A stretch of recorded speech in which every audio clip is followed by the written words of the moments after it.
All right. Good evening. Welcome to tonight's talk on the American Dream on TV, sitcom history, and Marvel's WandaVision. My name is Dr. Melissa Esmacher. I will be doing this presentation. I teach history at El Paso Community College's Northwest Campus. Hang on just one second. All right. Closing the door so I don't get any canine interlopers, one of the benefits and joys of working from home. All right, so we're going to talk about WandaVision tonight. So a little bit of housekeeping. If you've just joined us, I was mentioning please keep your microphones muted so that way we don't have a whole lot of feedback on the recording session. We're going to save the questions for the end. You can ask questions either by typing in the chat, if you can see the chat. I believe that might be restricted for folks with an EPCC account. If you cannot see the chat, you should be able to raise your virtual hand by clicking on the little buttons. I took screen caps of them on the screen so you can see them. So the little kind of reaction button, and then when you click on that, you get the option for a hand and other emojis. So if you raise the hand, then we know you have a question. At that point, I'll see your hand. I'll say, okay, hey, Olivia has a question. Go ahead and ask it. And at that point, you can unmute and ask your question. And we're just going to do that so we don't have people talking over each other and it makes it really difficult to hear. As I mentioned, this session is being recorded. So by remaining on the call, you consent to participate in this recording. And if you want the link to the posting on YouTube after the session, you can contact me at my EPCC email account. Okay. All right. So we're going to go ahead and jump right in. I know Dr. Hevard is helping me monitor things. So if you also need anything in the middle of the session, you can shoot him a message and he'll help you out. Thank you, Dr. Hevard. I appreciate that. All right. As I've mentioned, we're going to be talking about the plot of WandaVision. So this is your spoiler warning. This is your last chance to turn back now if you've not seen WandaVision or if you've not finished WandaVision. I have tried to design this presentation to be as light on spoilers as possible because I know that like I want people to be able to participate with it if they haven't really fully watched it. But again, we're going to be talking about some stuff. So you want to make sure that you've seen it. Okay. Awesome. I see a couple of folks chiming in the chat. They love this show. Great. I'm guessing most of you in here have seen it already, but just to be sure, I wanted to have this final spoiler warning going on. So part of the reason I wanted to talk about WandaVision and the way it covers the history of TV is, number one, that's one of my fields as a historian is pop culture.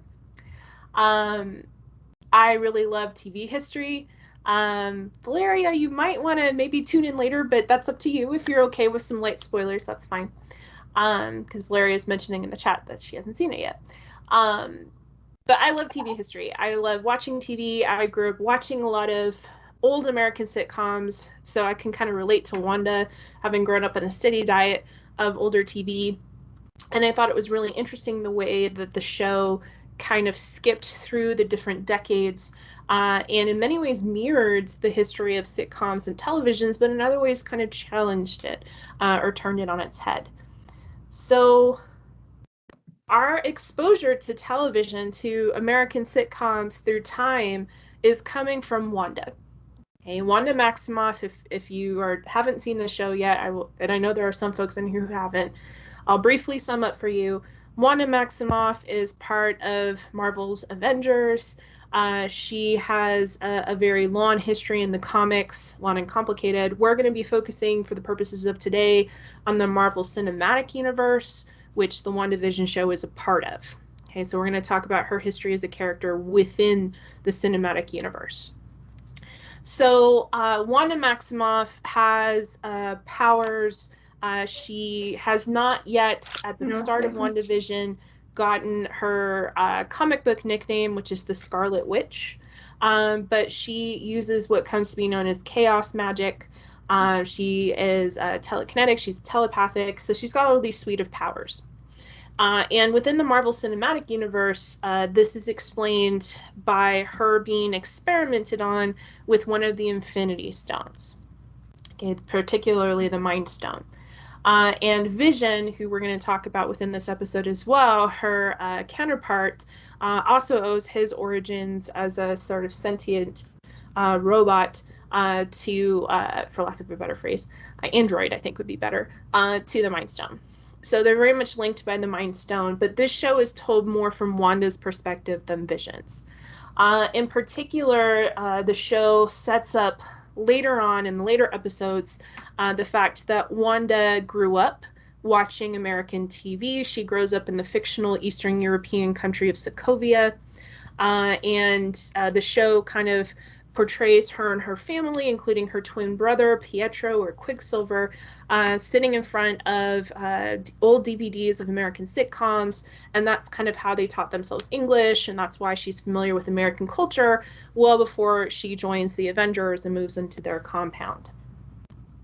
So Wanda watches a wide variety of American sitcoms. The show kind of explains it as her dad, sort of to earn some money, tries to sell DVDs of these old American shows. And the show also kind of references the fact that Wanda continues to watch sitcoms after she joins the Avengers, particularly with the show Modern Family, which WandaVision will reference in one of the later episodes. She wouldn't have seen that before she joined the Avengers, most likely, given the time it came out. So Wanda, and again, the show portrays this in later episodes, Wanda views sitcoms in a couple of different contexts. While she's being experimented on with the Mind Stone, she's watching reruns of American sitcoms.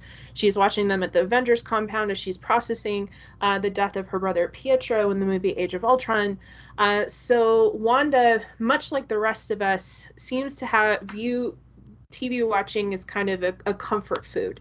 Especially given that we're recording this in March 2021, a year into the COVID-19 pandemic. I feel like a lot of us probably have, as a way of coping with quarantine, been rewatching some of our favorite shows.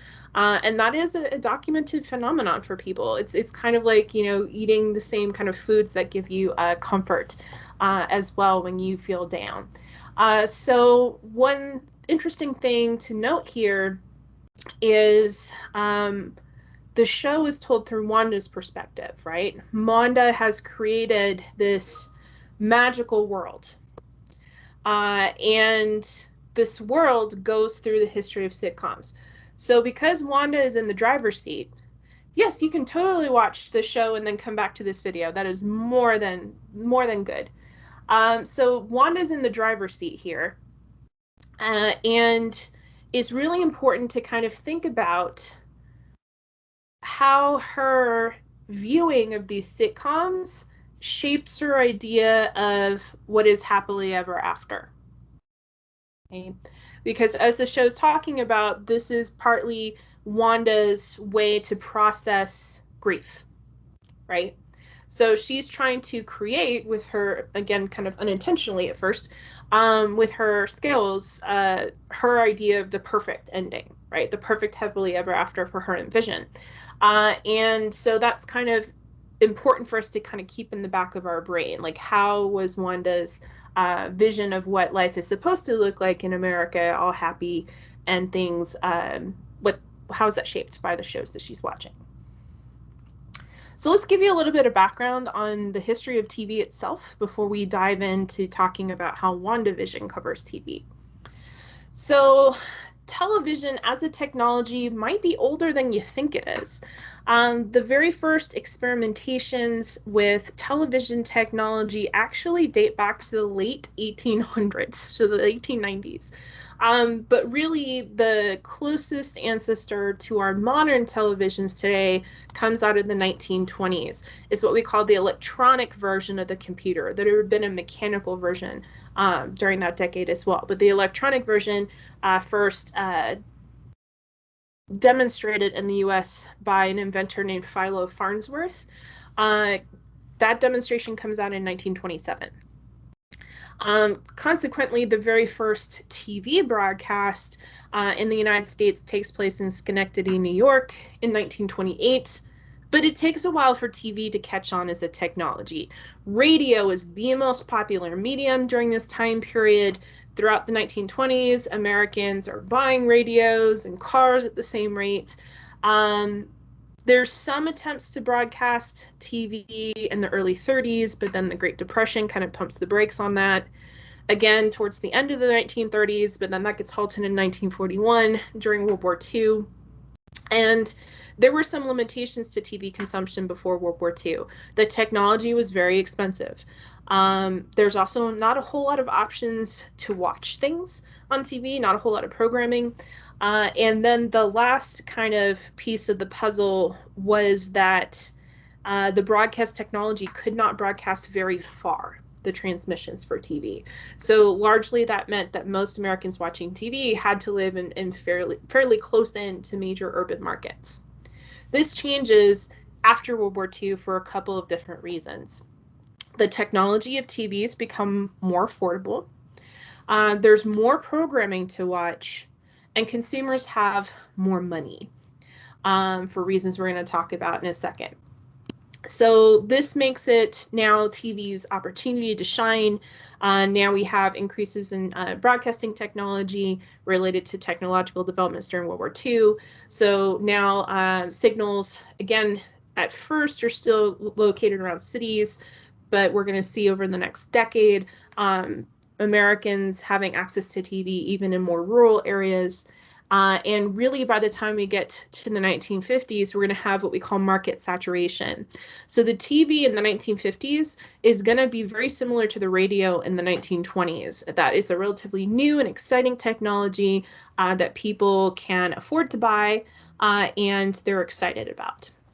So the television, and you can kind of see what the old school televisions looked like in this image on this slide. They're still pretty expensive. They're not as cheap as they are today.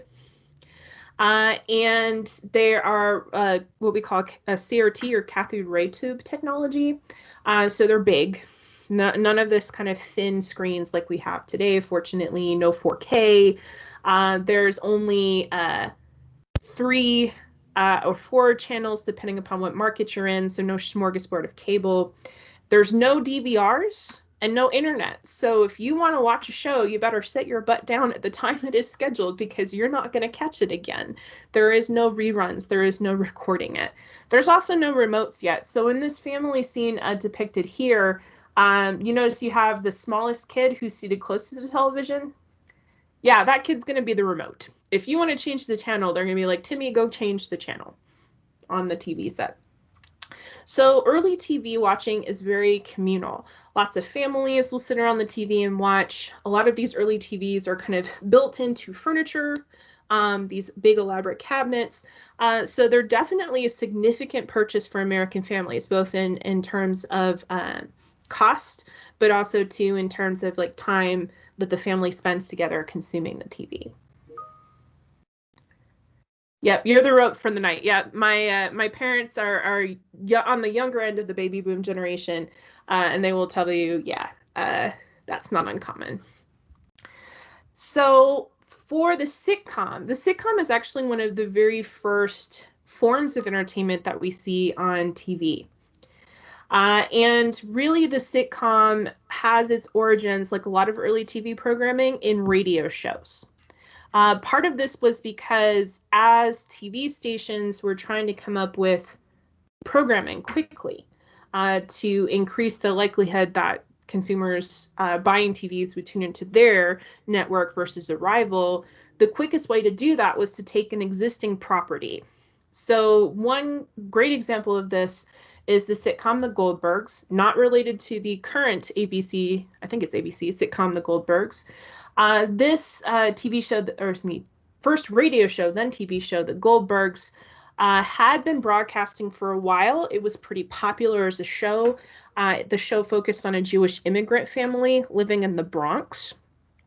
And so that is one example of a show that was already popular on radio being picked up and translated into a TV format because you already had a cast. Maybe you do a little bit of tinkering with the casting, but otherwise you already have a built-in fan base, kind of like the jump that Marvel has made, right, from comics to films.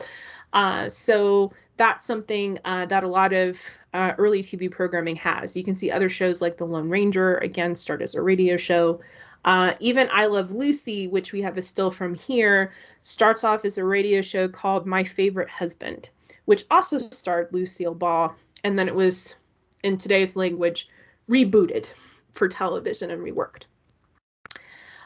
So as I mentioned, the transition to TV for the sitcom format is largely because it's a known popular entity. It's easy to translate a sitcom, which is a comedy based on situations that happen to people, right? Really easy to translate that medium over into TV. Now, the early sitcoms really focus heavily on urban areas. So, like, for example, I Love Lucy is set in a city. The Goldbergs, as I mentioned, is set in the Bronx initially before they eventually make the move to the suburbs in the last year of its airing. Other shows like The Honeymooners, which is a really kind of iconic show, although you're probably more familiar with the cartoon modeled off of The Honeymooners called The Flintstones. All of those early shows, for the most part, are set among people who identify themselves as working class. So they're not rich. Lucy and Ricky and the I Love Lucy show are a little bit of an exception to that. They're depicted as at least middle class or upper middle class. And part of the reason, again, why the focus on the urban areas is because that's where your TV audience is before the broadcast technology widens the ability for these networks to get out into more isolated areas.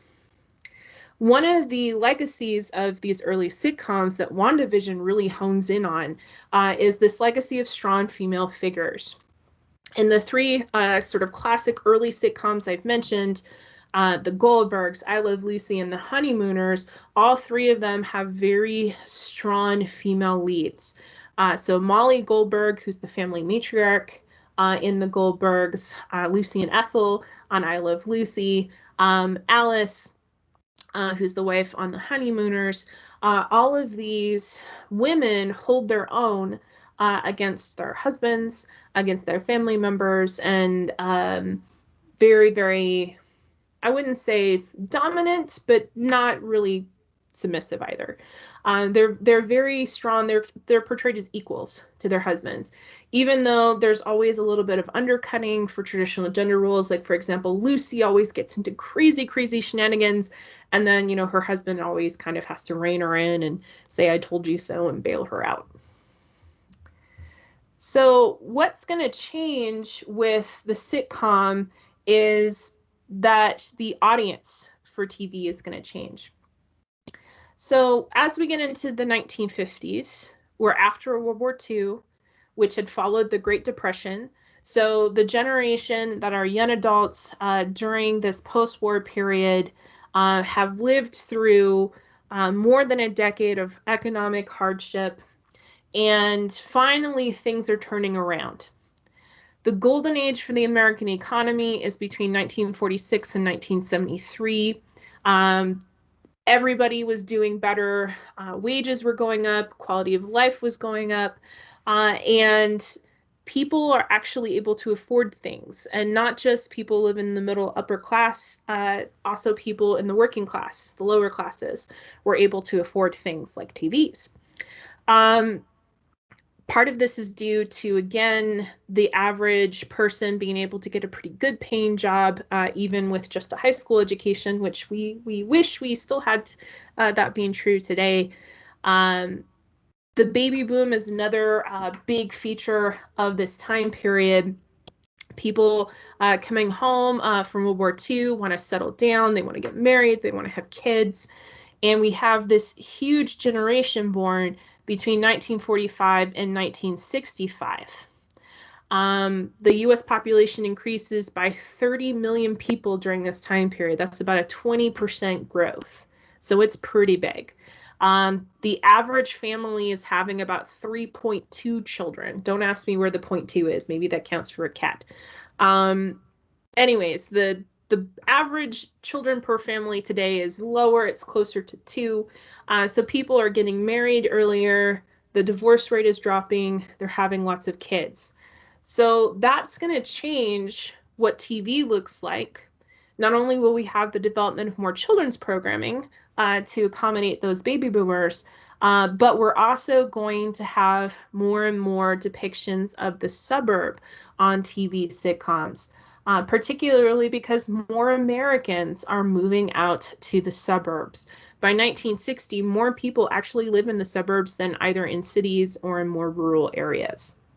And you can see here a couple of ads from beer companies, as you might guess, looking at the beer bottles prominently depicted. Both of these are out in the suburbs, right? The idea is that the suburbs represent this aspirational status for a lot of Americans, because mass consumption is not only driven by the decade plus of deprivation a lot of people had lived through, where they either didn't have money to spend or they hadn't and they couldn't spend it during World War II because of rationing.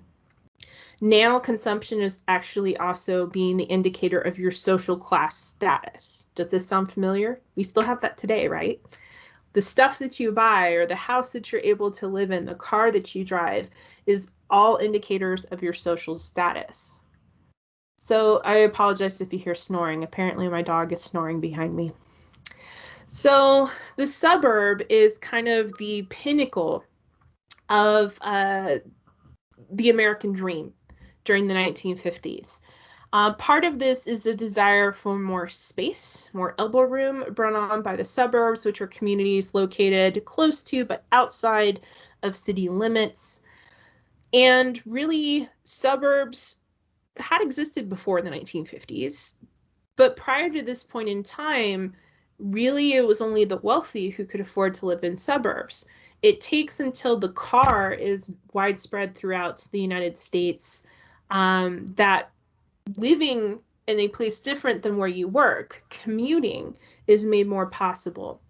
And homes in suburbs are more affordable after World War II because of cheaper mass construction methods, and the fact that a lot of men and women who had served during World War II qualified for mortgage assistance from the VA, so they could actually get houses.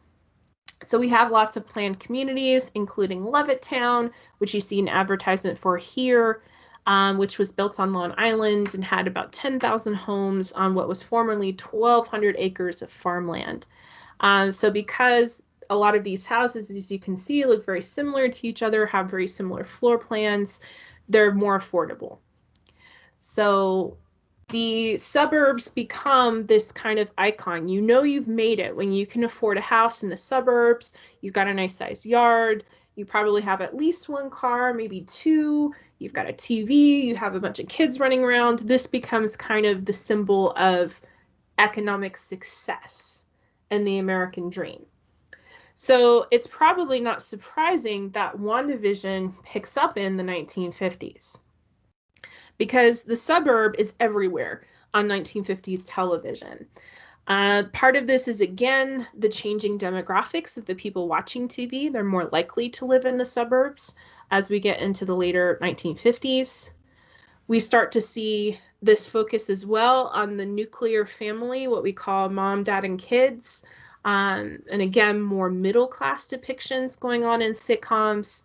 There's less of an emphasis on extended families or immigrant communities like we saw in earlier programming during this time period. And really some of the more representative shows of the 1950s, I only picked a handful because there are so many that are very similar, are shows like The Adventures of Ozzie and Harriet, which was kind of a precursor to what we would today call sort of a reality show, kind of like the Kardashians. They were a real family, but what was going on was kind of semi-scripted. Father Knows Best, Leave It to Beaver, which you see a screenshot from here. All of these shows are set in the suburbs. They all have a nuclear family who's either middle class or upper middle class depicted, and the gender roles are pretty traditional. Mom usually stays at home. She doesn't have a job outside the home. So all of these shows are really, again, kind of reflecting the shift of American population to the suburbs and the fact that the average size of the American family is expanding and their wealth is going up. What's interesting then is that when WandaVision starts with episode 1 in the 1950s is when it's supposed to be set, it does not choose any of the shows I just mentioned to start with.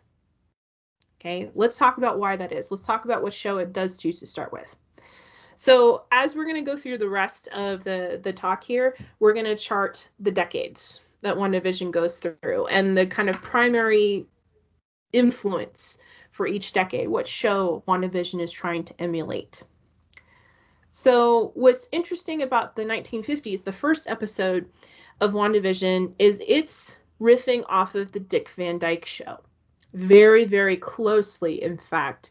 If you look at pictures of the set design from the living room, from the kitchen, from the Dick Van Dyke Show, and you put it next to screenshots from WandaVision, it's uncanny how closely they replicated it.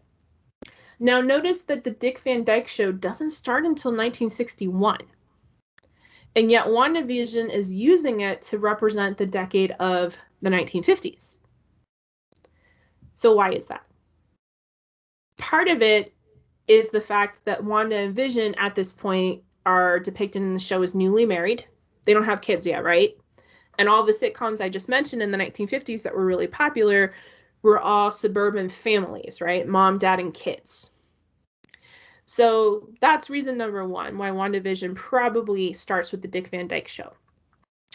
The other reason too, though, is that when the Dick Van Dyke Show premiered, like Wanda and Vision, the couple of the Dick Van Dyke Show was depicted as relatively young, hadn't had a kid yet. They did during the course of the show. And the chemistry on screen between Dick Van Dyke and Mary Tyler Moore, who played the central couple of Rob and Laura Petrie, was seen as kind of more fireworksy, sexier chemistry than had been depicted between couples of sitcoms in the 1950s. So in that way, WandaVision seems like a really good fit for the Dick Van Dyke Show. The fact that they don't have kids yet, the fact that they have a very sort of visible on-screen chemistry. But there's also a couple of other reasons that the Dick Van Dyke Show is probably picked early on. One is that the show actually consulted Dick Van Dyke, who is still alive. I believe he's in his 90s now. So he was actually brought on to consult, and he, by the way, had never seen an MCU film, didn't know, what Endgame or Infinity War were when they brought him on to consult. He was a great resource. And one of the things, if you watch on Disney Plus, the behind the scenes assembled program right now, it only has one episode based on the making of WandaVision. They went to really great lengths to recreate the look of this show, down to using the same kinds of cameras and lighting and all this kinds of crazy stuff that they did to try to visually capture as close as possible as they could. What they do kind of use, they riff off of the Dick Van Dyke Show to talk about in the 1950s episodes that mirror sitcom history, is the depiction of gender roles. So throughout the 1950s in sitcoms, we see a little bit of the diluting of the strong female character in sitcoms. She takes a backseat to her husband, who's kind of portrayed as the patriarch of the family. Remember, I mentioned that title of that one show, Father Knows Best, even if sometimes that was kind of with a nudge and a wink, like Mom actually was the one running the show, but she let Dad think he was the one in charge. So lots of what we would kind of call more sort of conservative, traditional gender roles, that the wife was expected to stay at home, take care of the house, be submissive. And we can see that in the first episode of WandaVision, where she's expected to cook up this gourmet meal at the drop of a hat. cooking things that we today probably would eat at supper meals, not all together. If you look at some of those recipes referenced on this episode of WandaVision, they are intense. And in fact, there was a YouTuber who goes by the handle Kelsey Dangerous, who actually filmed herself trying to make the 4-course meal from WandaVision, and she actually gave up at one point doing the whole thing. She's like, this is so much food, and it's so hard. So WandaVision is referencing it. Obviously, WandaVision depicts Wanda and Vision as more equals, which again is kind of similar to the Dick Van Dyke Show, but it is showing that there are certain expectations of the woman in these sitcoms that just aren't there from the men. Like, right, for example, Vision isn't expected to jump in the kitchen and help her with this meal. So they're riffing off of it. Again, they're not beholden to it. Wanda is not depicted as submissive at any point within WandaVision, but they are kind of showing the absurdity of it, right? Where she's having to do this at the blink of an eye, and the only way she can think to make it work is to use her powers, right? Her magic, to try to remotely make this happen. And because it's a sitcom, it goes awry. The other kind of thing that the first episode in the 1950s introduces is very popular in sitcoms throughout the decades is the nosy neighbor trope, right? The idea of this neighbor that just kind of pops in, provides commentary on different situations, gets into shenanigans which is defined in WandaVision very adorably, the word shenanigans, with the main characters. Sometimes this trope is depicted as a friend or ally of the main characters, kind of like Agnes is initially depicted in WandaVision, right? She's always helping Wanda in some way, right? Like bringing her recipes and ingredients for when she suddenly has to cook up this big meal. Other times, the nosy neighbor trope is depicted as an antagonist to the main character. One example of that is in Bewitched, which we're going to talk about in a second. The character Mrs. Kravitz, who's always spying on Darren and Samantha, the main couple of Bewitched, and threatening to expose the character of Samantha as the witch that she secretly is. So, and that's something that they reference, right, at the end of WandaVision, when Wanda goes, well, you inserted yourself as the nosy neighbor character, so we're going to take that into account when we talk about what to do with you, Agnes, aka Agatha, for those of you, again, who've seen the show. So let's move on to the 1960s. So the 1960s is probably the most evident of that they had to go here, which is they went with the sitcom of Bewitched.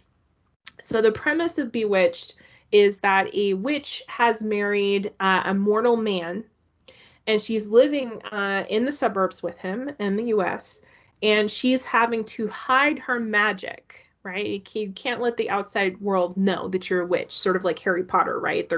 I don't know if there's an Institute of Magical Secrecy or if Bewitched takes place in the same universe as Harry Potter. That would be kind of cool.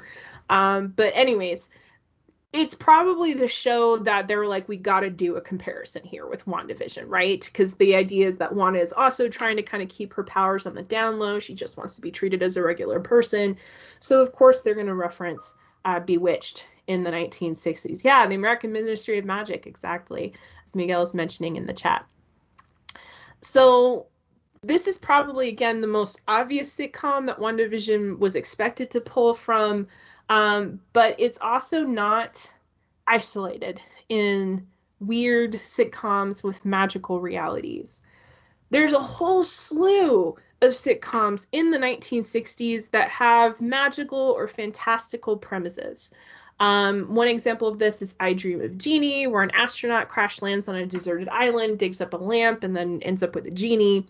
The Munsters, which actually WandaVision references the theme song of later on with Agnes, which depicted a family of monsters and their one weird relative, the normal-looking one, who, again, lived in the suburbs, completely oblivious to the fact that they were actually the weird ones, not their neighbors. There are so many shows throughout the 1960s that really embrace the fantastic. Shows like Mr. Ed, which about a talking horse, or My Favorite Martian, which you can guess again is about aliens hiding themselves among us. The list goes on and on and on. Part of the fad for magic in sitcoms in the 1960s is because of what's happening in the time period in the United States. What's going on in the 1960s? Yeah, Third Rock from the Sun is another kind of alien hiding in plain sight kind of sitcom from, I believe, the 90s or early 2000s, if I remember that time period for that show. So part of the reason why there's this desire to escape from reality on TV is because of what's happening in the United States. We have Vietnam, we have various civil rights movements, we have riots erupting throughout the 1960s in urban areas, social and political unrest. And for a lot of people, they just want to tune on TV and escape, right? Like we talked about earlier, TV is a form of escapism. And so the premises of the shows reflect that, because if you're talking about a family of monsters who lives in the suburbs, you're probably not going to have a storyline on that show about what the monsters think about the war in Vietnam, for example. So a lot of the shows in the 1960s get this rep as being very sort of silly, very campy, and again, that kind of leans into the tone of the first part of the WandaVision series. The first couple of episodes kind of embraces that camp in TV. So by the time WandaVision gets in the 1970s, they choose probably the most iconic of the 1970s sitcoms, The Brady Bunch. That makes the most sense for this episode where Wanda and Vision are expanding their family, right? Wanda is pregnant and gives birth to twins, Tommy and Billy. And that's kind of interesting because The Brady Bunch is not necessarily a very typical sitcom of the time period it's airing. If you look at when The Brady Bunch airs from 1969 to 1974, a lot of the sitcoms during that time have gone away from the fluffy and the fantasy and the escape and have gone more towards dealing with real world issues and feeling more grounded and not being afraid to talk about things that might be a little bit uncomfortable. One classic example of this is the sitcom All in the Family, which would be, I think, very hard for us living in 2021 to watch objectively. It was meant to kind of push buttons. It had this cantankerous, very conservative man constantly clashing with his more sort of liberal or leftist daughter and her husband. But it tackled hot button issues. It didn't shy away from them. Whereas the Brady Bunch feels, again, kind of more sort of fluffy. It is revolutionary for some things, like, for example, depicting the parents, right, and sharing a bed together, depicting a blended family. But it's very tonally different than a lot of the sitcoms in the 70s. And WandaVision recognizes that. And one of the things that WandaVision uses the 1970s set episode to talk about is the depiction of race in sitcoms. WandaVision is not uniformly white. The cast of characters in the town from episode number 1, right, are very diverse. And the reason for this, right, is Wanda has accidentally trapped an entire modern town in the Hex, but it allows the show to talk about race, although really they don't address it in the 50s or 60s episode, but they do in the 70s episode with a depiction of the character of Geraldine, aka Monica Rambeau. So the character is very stereotyped in the episode, right? The way she's talking, kind of the mannerisms, right? She's meant to represent kind of that sassy black friend kind of trope in comedy. And we know that that's not the way that Monica is herself natively, right? She's kind of having to act that way because it's a 1970s episode of WandaVision. She's trying to kind of remain true to sitcoms from that time period. But what's interesting about this is that we do have more representation going on. Sitcoms traditionally up until this point have been very, very white, other than the very early sitcoms that had a little bit more variation. But starting in the 1970s, we have the growth of sitcoms centered around African American families. Like, for example, Good Times, depicted in the image on the right, and The Jeffersons, depicted on the left, which both aired in the latter part of the 1970s, with The Jeffersons actually being on air until 1985. For about a decade, the show was on air.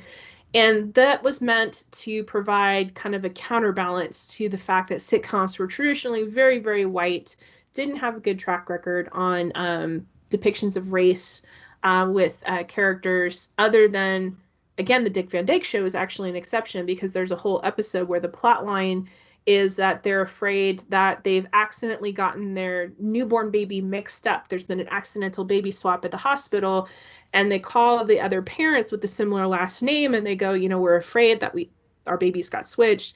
And then the parents come to the door, and they're African American, and their babies were obviously not switched. But it wasn't stereotyped. The situation was played for laughs. But in the 1970s, we start to see, rather than mainstream sitcoms talk more about race or try to break away from stereotypes, instead it's kind of almost like a siloing off. Like, okay, you want to talk about African Americans in comedy? Here's your own show, rather than integrating them into more mainstream sitcoms. And this is going to kind of be the forerunner of a renaissance of Black sitcoms that we see in the 1990s, which unfortunately we don't really get to talk about in this presentation today. By the time we get to the 1980s, another kind of obvious, you gotta do this, the Full House serves as a signpost for the 80s decade, in part because why? Why would Full House be like an obvious, you gotta reference this in WandaVision? Anybody know? What is the connection between WandaVision and Full House? Yeah, the twins, right. Elizabeth Olsen is the younger sister of Mary-Kate and Ashley Olsen, who played the character of Michelle on Full House. So it's kind of a slam dunk. You got to do a meta wink wink reference to Full House in the 80s episode. But they also lean really heavily on the sitcom Family Ties. I'm trying to mash up the Full Ties. So trying to mash up the titles here. So Family Ties is notable because it really kind of captures what's going on in the decade. This is a decade where we have leaning more towards conservatism, both socially and politically. These are the Ronald Reagan years. One of the characters on Family Ties, and I'm blanking on the name of the character, played by Michael J. Fox, and I'm blanking on his character's name. He actually was portrayed as this sort of young Reagan Republican, and his parents are more depicted as kind of aging Reformed hippies. But what's interesting about these shows that they're referencing is that WandaVision is using them again sort of natively in the episode with the twins aging up to age 10 within this episode of talking about family life lessons, right? The sitcom not just as something to laugh at, but also to learn from, and that the sitcom depicting, again, largely middle and upper class families, again, sort of as evidenced by their really nice house, where the parents, again, kind of know best. They're imparting life lessons and wisdom to their children. So somebody asked in the chat, what is the difference between Family Ties and Full House? Largely, it's the setup. With Family Ties, it's, again, a nuclear family, and politics is more commonly discussed because the oldest kids are teenagers. With Full House, it's depicted as a widower who's living with two friends and raising three girls alone. And they're less talking about politics and other things. It's a little bit fluffier of a show than Family Ties. But nevertheless, it's leaning on more sort of conservative ideas of family values. During this time period, social conservatives are very worried that there's a breakdown in the family structure, that divorce rates are increasing, births out of wedlock are increasing, that social values are changing. And so we kind of see this in the sitcoms of the 80s. There's, especially that tend to center around family, there's this desire to kind of return to the more conservative family structure like we saw in the 1950s in sitcoms of the 80s. And then WandaVision makes a very interesting skip forward to the 2000s. They skip over the 1990s and they get to the 2000s. There's probably good reasons for that. When you're talking about family-based sitcoms in the 90s, you're talking about shows that don't necessarily fit neatly into WandaVision's family life in the suburbs concept. Shows like Roseanne, which depict a working class family in a small town, not a middle class family in the suburbs. So there's really less to kind of choose from in terms of family-based sitcoms in the 1990s. But in the 2000s, they make an interesting choice by going with Malcolm in the Middle as their reference sitcom. Malcolm in the Middle starts to push back against that sort of desire to return to more conservative family structures. One thing is there's a big tonal shift, right? In this episode, characters like Billy break the fourth wall, right? Talk directly to the viewers, acknowledge the viewers, look at the camera. And that was a notable new thing that Malcolm in the Middle did as a sitcom in the format. It's also told through the perspective of the kids, not exclusively the parents. And the parents are not kind of this, let's impart life lessons to you kids, sort of wise gurus or sages, and more flawed, right? The parents are depicted as sort of real, full-fleshed human beings who don't have all the answers all the time. So we also have the return of Pietro, right, or Fietro, as Agatha calls him, who acts as kind of the stereotypical wild and crazy fun uncle, sort of in the vein of Uncle Jesse. Oh yeah, Home Improvement would be another one, but I feel like they probably, Jerry's mentioning it in the chat, Dr. Wallace, Home Improvement as a 90s family sitcom. I'm guessing they veered away from that, though, because that is told from a very male perspective. So that didn't really kind of fit with WandaVision quite so much. So Malcolm in the Middle is very, very different than any of the sitcoms that WandaVision had covered before. The early 2000s, we're seeing sitcoms experiment with what they could be and embracing things like different shot framing or single cam versus multicam technology, various things like breaking the fourth wall, which really sitcoms hadn't done before. Sitcoms as a genre of TV they have very kind of strict rules and beats. And sometimes we don't even realize that. Like if you go back and watch the first episode of WandaVision, in the dinner scene where he starts to choke, the way they shoot it is different than the rest of the episode. And because we're so used to the way sitcoms are shot, we subconsciously pick up on that, even if we don't consciously realize it at the time that something's wrong, something's off, something's weird. And so WandaVision plays with that throughout the decades, but that's the kind of the first indicator that the show is going to play with the very narrow rules of the sitcom to accomplish what it needs to accomplish. In other words, introducing an early sense of ominence and foreboding.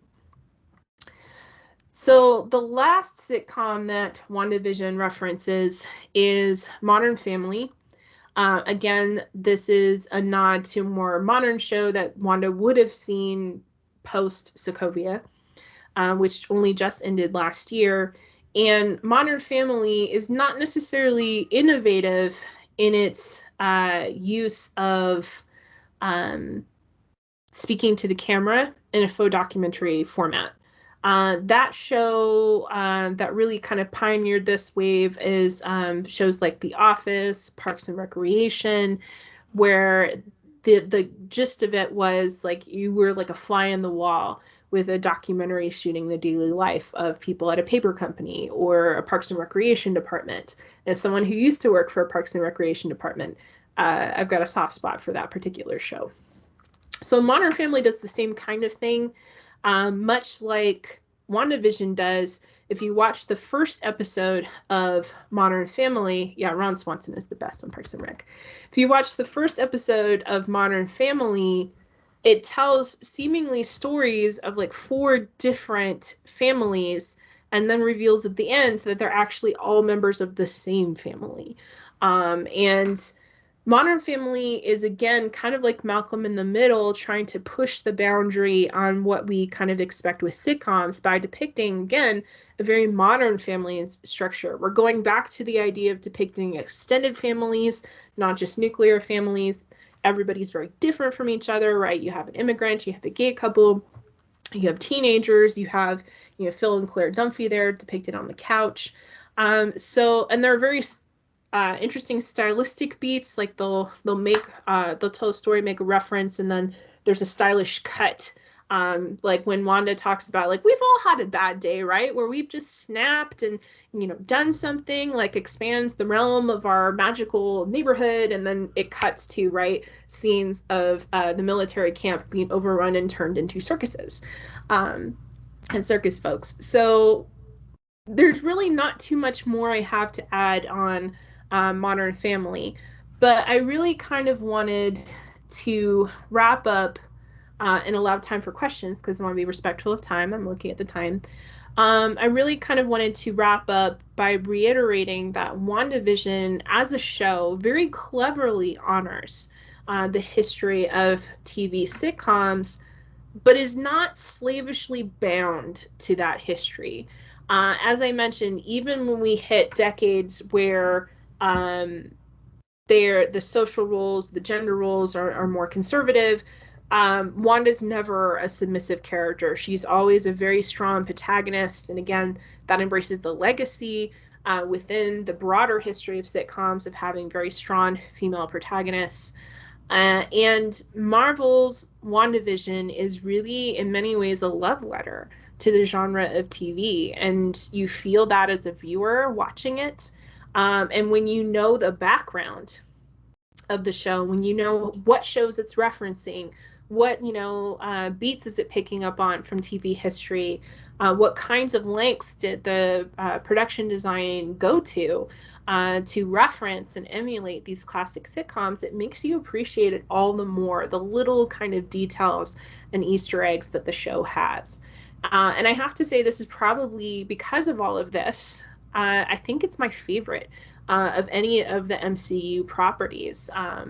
It really took what we think of as sort of a superhero story and bends it on its ear because it has the time as a television show to play around with what we think of should be a superhero TV show, play around with concepts of time, play around with TV history in a way that it just couldn't accomplish if it was only a 2.5 hour long movie.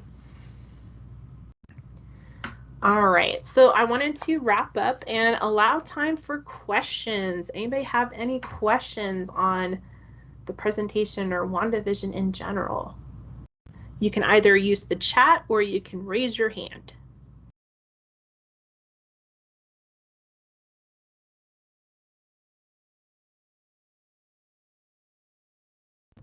So I saw somebody comment in the chat that they kind of got the impression initially that WandaVision was going to be more like spooky, like Haunting on Hill House type of spooky. That is coming, I think, in Multiverse of Madness, the new Doctor Strange movie that Wanda will be in as Scarlet Witch for sure. Yes, Janice, you had a question. Or are you just saying that was my comment? Yes, both. Both? Okay, ask your question. All right. So, when they're fighting and they're like, not in the Today World TV show, but a little back, when they're floating in the air and arguing, I feel like it was edited also how that generation would edit their flying movements because it seems so cartoonish, but I know they're capable of doing, make it look flawless. Yeah, that is a great point. Throughout the production of the show, they really tried to, as close as possible, mirror the production values of the show's decade, the reference show. So in the behind the scenes documentary, one of the things they actually talked about was the special effects in the kitchen scene of the 1950s episode, how they, even though they could have CGI'd, right, the flying food and other kinds and pots and pans, that they used wires because that's what they would have used during the 1950s. So you're right. There's a lot of visual references, things like practical effects, makeup, lighting, the camera angles used that are designed to make it so that when you sit down and you watch it, again, almost without realizing it, you're like, this seems really familiar. Like this fits. It's not weird and out of place.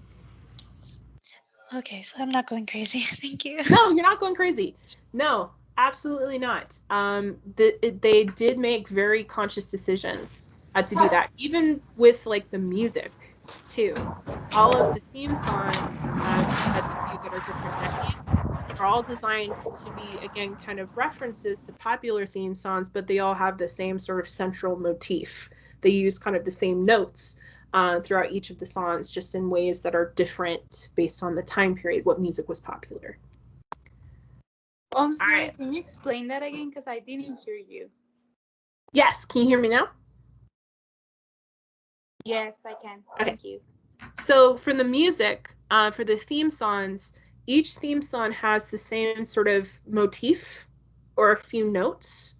But what they change is the instrumentation and the pacing, and they do that to reference the music that's popular during that time period. So they actually got Kathleen Hanna to do the Malcolm in the Middle, kind of the punk rockish theme song, for example, to kind of mimic the sort of riot girl music movement that was popular during the early 2000s and the 1990s. They kind of get more jazzy during the 60s episode because, you know, sort of smooth jazz is a little bit more popular during the 1960s. So yeah, they're playing around in a bunch of different ways and making it so that when you sit down and you watch it, you feel like it belongs, like it's not out of place. All right, I see Paula has a question in the chat. How would you describe a sitcom for someone who hasn't watched any of these shows? So the idea of a sitcom is that the comedy arises out of situations. So for example, let's say in the first episode, right, like they see a heart drawn on the today's date on the calendar, and the comedy comes from they don't remember why that date is, you know, has a heart drawn on it. Wanda then assumes that it must be their anniversary, and so she starts preparing as if it's going to be, you know, like a special her one-on-one time, whereas Vision finds out at work that it's actually supposed to be his boss and his wife coming over to dinner. They're the hearts, and that's why it's drawn on. And then comedy ensues because Vision's expecting one thing, Wanda's expecting the other, and then the comedy kind of goes out from there. So sitcoms are comedies that are directly related to that kind of thing. There's a constant setup, something happens, characters respond to it. Sometimes that's based on sort of very just common things like spouses misunderstanding why dates are circled on the calendar, which my spouse can tell you happens all the damn time. Uh, or, you know, things that are more fantastical, like what happens if you're a witch and you have to hide your powers and it's getting really hard to do. So hopefully I answered that for you, Paula.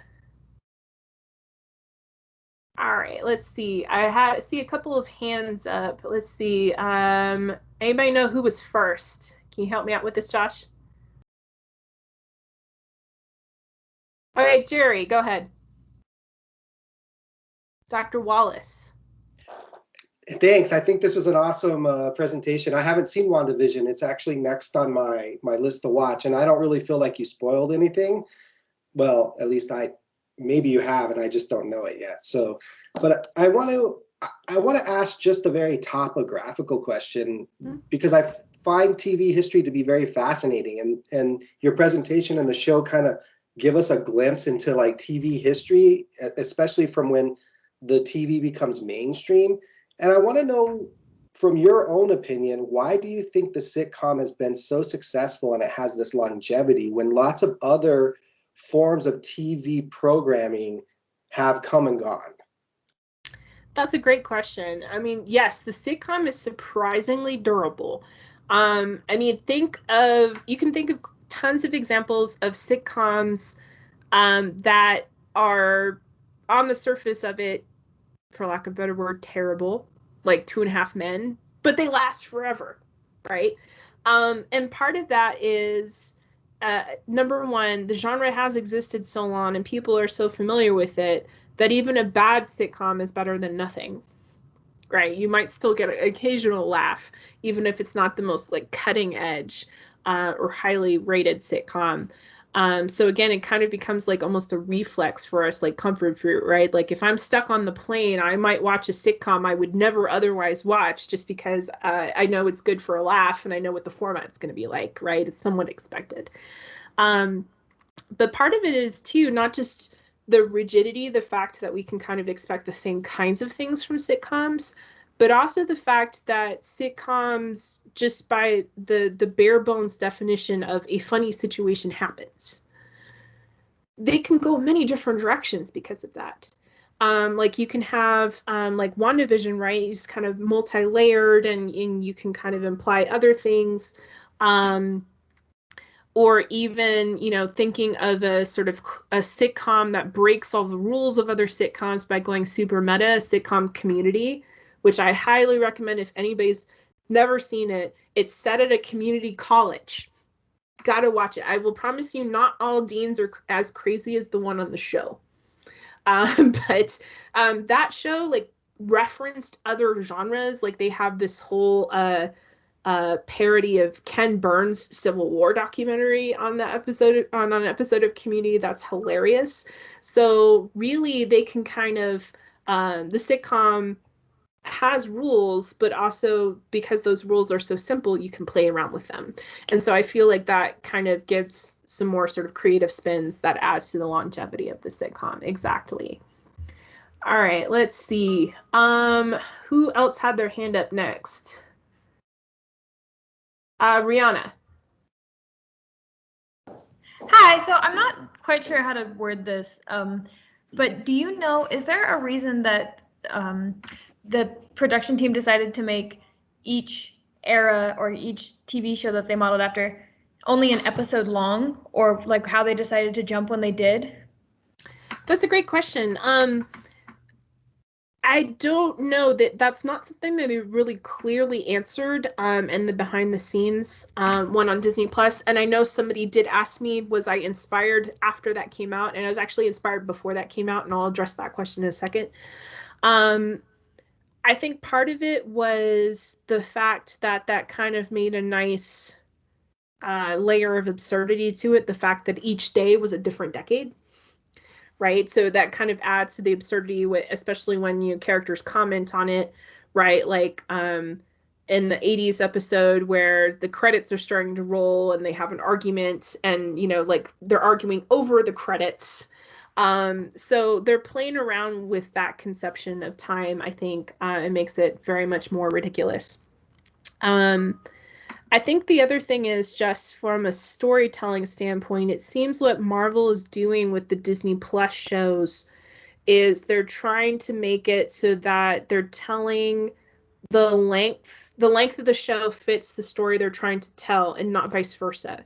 Because traditionally, a lot of television shows up until recently were expected to have like 23 episode seasons or 26 episode seasons. And if you think of WandaVision, that really wouldn't have worked with the storyline. So I think that's the other thing too, is that they kind of felt it fit the most and kind of matched the progression of Wanda as a character to switch decades as often as they did. And before I go to the next hand up, I did want to address Daniela's question because I referenced it, coming up with the idea to talk about this. For me, as a TV history geek, this idea was born from episode 1. When I was like, okay, that's the Dick Van Dyke Show. And Dr. Hever, who is my spouse, and one of the other historians, can confirm that was me. Like, I picked up on that reference. He was not as familiar with the Dick Van Dyke Show, so it was a little bit more foreign to him. But like watching this, and so we'd watch an episode and be like, okay, well, I have some guesses as to what they're referencing, but like, let me know. So for me, it became kind of a fun spot the Easter egg, spot the reference. And then the other reason why I decided to do this, not only because my love of TV history and Marvel, was that tomorrow is Cesar Chavez Day. And normally I meet with my students on Wednesdays And the topic we were supposed to talk about tomorrow, which we won't because it's a holiday, so we don't have a class session, was TV history. So that was me going like, no, like I don't get to talk about it because it's a holiday, but I can talk about it in the context of WandaVision and we still get to chat. All right, let's see. Miguel, go ahead and ask your question. It may not involve about like the presentation, but I want to ask you something. If you've watched like other types of shows like The Big Bang Theory or like The Neighborhood. Yeah. Yes. Oh my God. You know, I've been watching The Neighborhood and I find it very hilarious, that show. Yeah, like there are so many good shows nowadays, and I think one of the reasons that we kind of live in what historians are calling now the platinum age of television is there's so much to choose from. I know a lot of people have complained that having different streaming platforms like Netflix and Hulu and Disney Plus and cable and non-cable TV, and some people have complained it's hard for a show to kind of get a huge audience the way that like iconic sitcoms like I Love Lucy used to do. But at the same time, having all of these different options makes it so that shows that would never have been created in earlier decades get to find an audience and a voice. Like a great example of this is the upcoming show Ms. Marvel, which is going to be on Disney Plus. I think they're releasing it later this year, about a Muslim Pakistani American teenager who gets superpowers who lives in New Jersey. Like this was not going to be a successful sales pitch to a TV exec even as much as like 20 years ago. But it now has an audience and a voice. So we're getting to see all different kinds of evolutions of sitcoms and other kinds of TV shows because it's easier to produce now. It's easier to find an audience for with the internet. Oh, okay. Miss Warding, do I have to send you an email for the presentation? For the YouTube link, yes. If you could shoot me an email for the YouTube link, that would be great. And that way I'll get it to you. Okay, thank you much. Appreciate it. Have a good day, Miss. You too. All right. Who else had a question? Victor.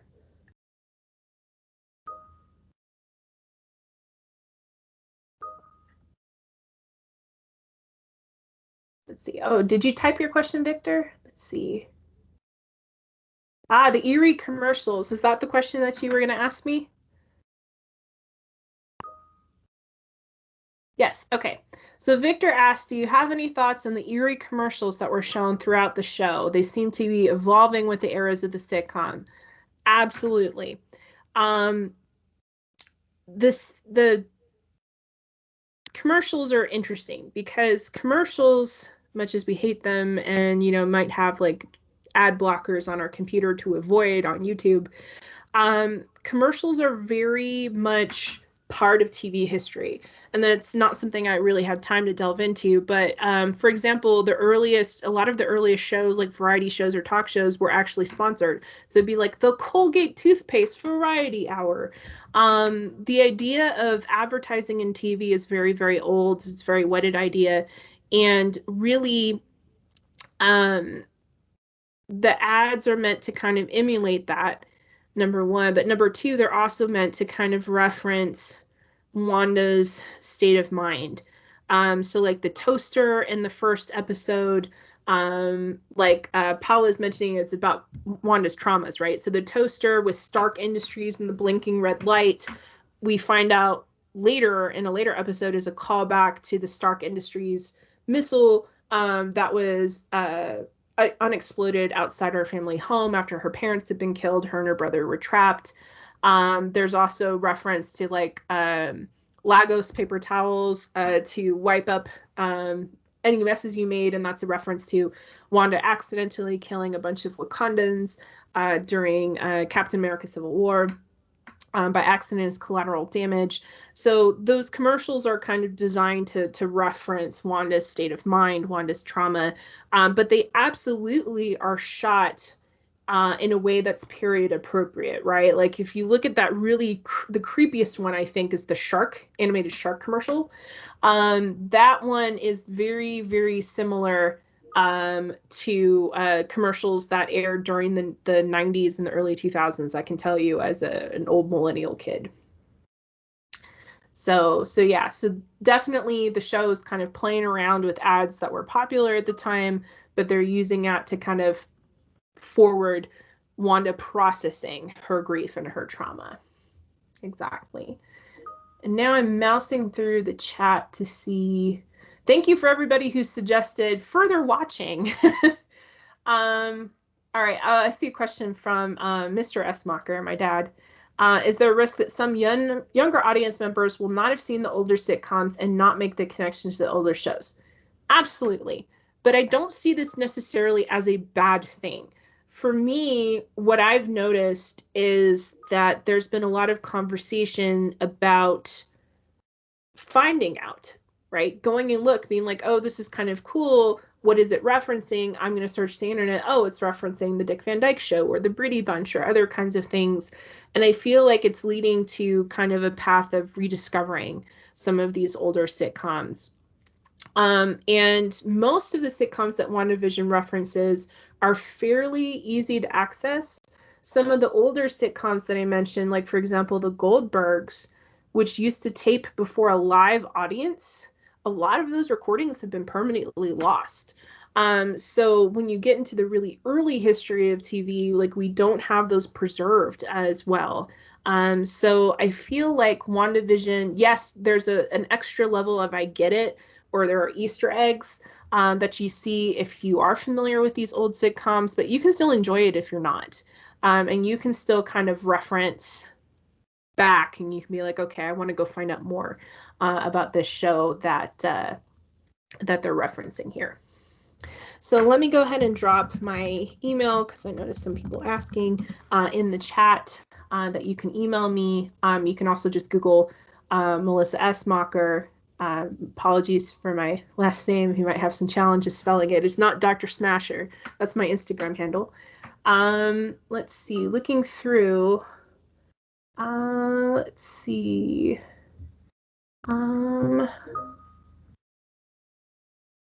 So April asks, is WandaVision called that because of Wanda plus Vision? Or are we seeing the show through Wanda's vision? And you know what? That's a great question. I think both of those could be true. I think it's kind of open to some interpretation. Obviously, the vision part is capitalized in the title, but you could make the argument that this show is being told through Wanda's perspective and Wanda's eyes. And so you could interpret it that way too. Olivia asked, did the 60s episode give you I Dream of Jeannie vibes? Yes, there were definitely some I Dream of Jeannie vibes, particularly in this notion that, you know, Vision got into hijinks and then she had to fix it, which is kind of a reoccurring theme throughout I Dream of Jeannie. Major Nelson gets into trouble and then Jeannie has to fix it. I think they were leaning more heavily into Bewitched, though, just because there was an existing couple dynamic there, whereas I Dream of Jeannie was always this kind of really weird master-servant sort of dynamic I think they were trying to avoid. Let's see. Wanda should be friends with Bucky. My God, they have so much trauma. Like, she would be a good therapy partner, I feel like, in that mandatory therapy sessions that Bucky has to go to. Okay, another question from Mr. Esmacher. Do you draw a parallel between Magic Powers theme in 60s sitcoms with the current desire to escape to Marvel? I think you could make the argument. I would say, though, that traditionally, while comic books have often, which are obviously the base of the MCU, while comic books have traditionally had some element of sort of escapism, comics have often also been social commentaries. So especially for Marvel, for example, the X-Men and the idea of mutants and mutants being segregated and treated less than had an analog with the civil rights movement at the same time they were introduced. Or Marvel talking about, and I noticed some people were talking about the Falcon and the Winter Soldier, their discussions of like race and racial trauma. Those are things that, while there's a lot of escapism still in Marvel, there's still some desire to kind of comment on all of this stuff. All right, did I miss any questions? Anybody have any other questions that they want to ask. Thank you guys so much for coming and joining me this evening.